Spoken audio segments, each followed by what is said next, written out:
Ce qui est important dans le recrutement, c'est de partir du business, partir de ce dont on a besoin et ce qu'on vise en fait.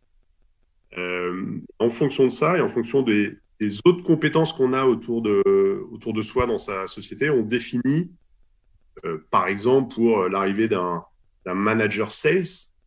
on va définir ce dont on a, les principales skills dont on a besoin.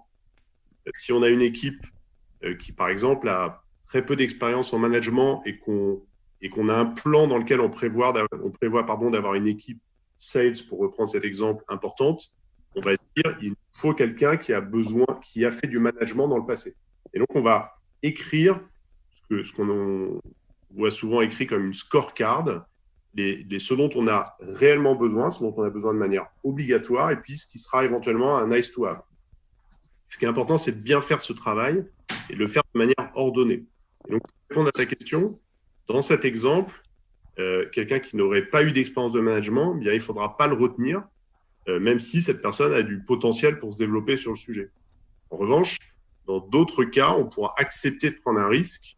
et de laisser une personne venir parce que elle n'a pas, en l'occurrence, en prenant cet exemple d'expérience particulière en management, mais qu'elle va pouvoir l'acquérir dans les mois qui suivent en arrivant dans la société.